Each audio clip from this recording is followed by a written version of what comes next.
नमस्कार, इस खास बुलेटिन में आपका स्वागत है। मैं हूं रुचि शर्मा। इन्फ्लेशन को कम करने के लिए higher for longer interest rates की संभावना रिस्की एसेट्स पर दबाव बना रही है। जैसे जैसे इन्वेस्टर्स डॉलर और ट्रेजरीज जैसे सेफ हेवन एसेट्स में कवर के लिए दौड़ रहे हैं, क्रिप्टो करेंसीज भी पाउंडिंग का अपना हिस्सा प्राप्त कर रही है। बिटकॉइन मंगलवार को लगभग 0.28% गिरकर $23,438 पर ट्रेड कर रहा था। वहीं ईथर को 0.56% नीचे जाने के साथ $1,628 पर देखा गया। पिछले 2 महीनों में क्रिप्टो करेंसी में देखी गई रैली जनवरी में के 39% उछाल की तुलना में सबसे बड़े डिजिटल टोकन में उछाल के साथ लगभग 2% और फीकी पड़ गई। पिछले 24 घंटों में ग्लोबल क्रिप्टो मार्केट कैपिटलाइजेशन में 0.44% की कमी आई है, जो अब $1.07 ट्रिलियन है।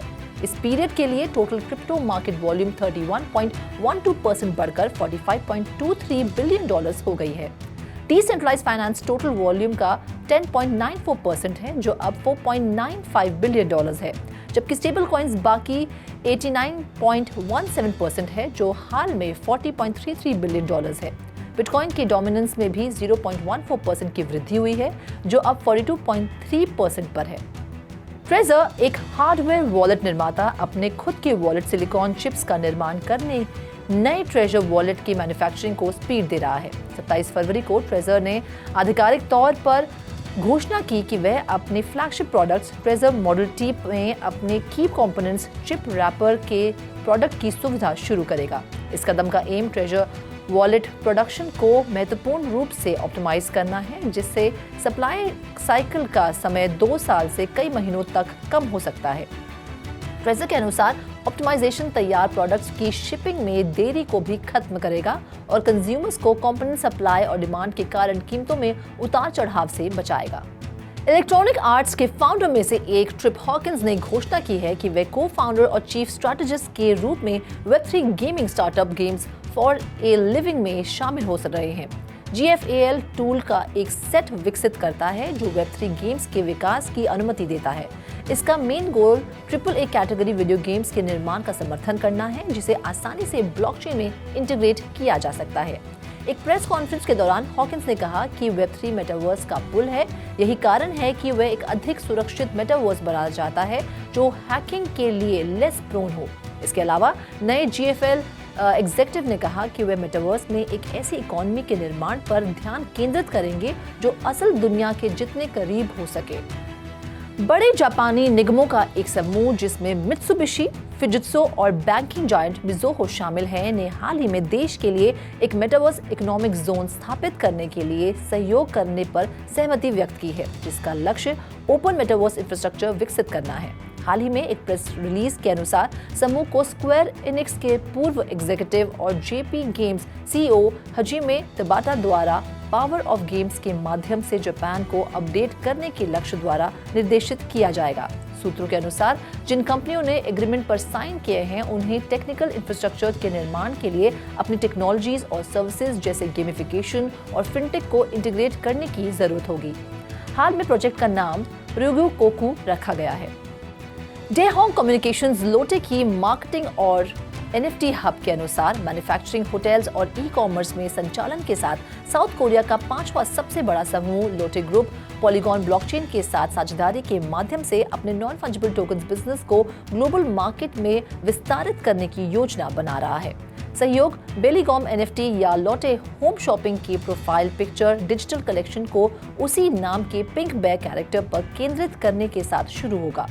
बेलीगॉम NFTs, जो पहली बार अगस्त 2022 में क्लेटन नेटवर्क पर बनाए गए थे, होल्डर्स को लोटे के प्रोडक्ट्स और सर्विसेज से संबंधित बेनिफिट्स प्रदान करते हैं, जैसे होटल वाउचर या शॉपिंग डिस्काउंट कूपन। डेहोंग की एक प्रेस रिलीज के अनुसार रीब्रांडिंग कलेक्शन को बेलीगॉम NFT सीजन 2 के रूप में जाना जाएगा। डेहोंग के एक स्पोक्सपर्सन के अनुसार कंपनी अभी भी प्रोजेक्ट पर काम कर रही है और कलेक्शन के लिए रिलीज की तारीख निर्धारित नहीं की गई है। गार्डियन लिंक के फ्लैगशिप मार्केटप्लेस और प्लेटफॉर्म जंप.ट्रेड ने अपने पहले NFT रेसिंग गेम के लिए नॉन फंजिबल टोकन ड्रॉप की शुरुआत की है, जिसे RADDX रेसिंग मेटावर्स कहा जाता है। ऑफिशियल रिलीज के मुताबिक अपकमिंग RADDX में रेसेस, कॉप चेजेस और टूर्नामेंट्स शामिल होने की उम्मीद है। ऐसा माना जाता है कि गेम प्ले को बढ़ाने के लिए गैराजेस, कस्टमाइजेबल कार और डीकैल्स और अन्य एडिशंस की पेशकश करेगा। इसके अलावा RADDX racing metaverse NFT drops में कई कलेक्शंस शामिल होने चाहिए, जिसमें सुपर लूट शामिल है, एक blind purchase box, 3 auctions, metaverse land NFT blind purchase जिसे लैंड बॉक्स कहा जाता है और एक सुपर लूट बॉक्स जिसे दूसरे बॉक्सेस की खरीद पर $1 में खरीदा जा सकता है। मेटाजूस के अनुसार इसके प्लेटफॉर्म पर हर 4 नॉन फंजिबल टोकन कलेक्टर्स में से लगभग 3 NFTs को स्टेटस, यूनिकनेस और एस्थेटिक्स के लिए खरीदते हैं, जबकि करंट NFT सेल्स ज्यादा नहीं है जितनी की 2021 में थी, जिसमें यूजर्स NFTs खरीदने के लिए कई कारणों का हवाला देते थे। मेटाजूस ने एक अनाउंसमेंट में अनाउंस किया कि उनकी टीम ने NFT खरीद के पीछे मोटिवेशन डिस्कवर करने के लिए 6000 से ज्यादा NFT यूजर्स का सर्वे किया। सर्वे के रिजल्ट में पता चला कि NFT खरीदने के लिए रिसर्चर्स के टॉप रीजन में से थे कि वो NFT के अवतार को पहन सकते हैं। इसके अलावा 74% रिस्पोंडेंट्स ने कहा कि वे NFTs में रुचि रखते हैं क्योंकि वे स्टेटस प्रोवाइड करती हैं। दूसरी ओर 13% सर्वे पार्टिसिपेंट्स ने कहा कि वे भविष्य में उन्हें फिर से बेचने के लिए NFTs खरीद रहे हैं। देश की commodity futures trading regulatory agency BAPEPT, जो करंटली डिजिटल एसेट्स की देखरेख करती है, जिसके मुताबिक इंडोनेशिया 2023 के मिड तक अपने much anticipated state backed crypto exchange को लॉन्च करने की योजना बना रहा है। BAPEPT के हेड डिडिड नूरडियाटमोको ने हाल ही में हुए एक इंटरव्यू में कहा कि नया एक्सचेंज 2023 के मिड तक चालू हो जाएगा। उन्होंने ये भी कहा कि एक्सचेंज को मैनेज गवर्नमेंट के बजाय एक प्राइवेट कंपनी द्वारा किया जाएगा। स्टेट बैक्ड क्रिप्टोकरेंसी एक्सचेंज स्थापित करने की योजना ऐसे समय में आई है जब nascent digital asset industry scams और फ्रॉड से त्रस्त है। रिपोर्ट्स के अनुसार क्रिप्टो इंडस्ट्री ने 2022 में हैक्स, फ्रॉड्स, स्कैम्स और रग पुल्स के कारण लगभग $4 बिलियन का डिजिटल एसेट खो दिया, जिसमें 5 मेजर एक्सप्लॉइट्स टोटल $2 मिलियन के थे। टुडे क्यूज CoinPR को अपने इनोवेटिव डिमीनर के साथ क्रिप्टो इंडस्ट्री में एक प्रेरणा शक्ति बनने के कंपनी के प्रयासों में एक महत्वपूर्ण कदम के रूप में देखा जा सकता है।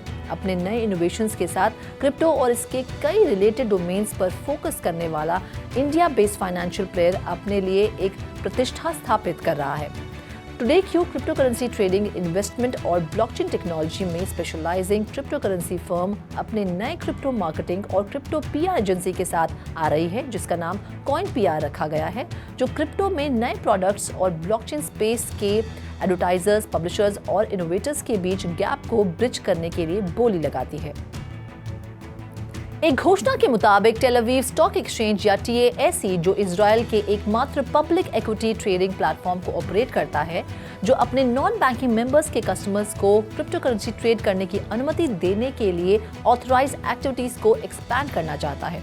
Non banking financial institutions investments, consulting, brokerage और चेक कैशिंग जैसी सर्विसेज की पेशकश कर सकते हैं, लेकिन पब्लिक डिपॉजिट एक्सेप्ट नहीं कर सकते।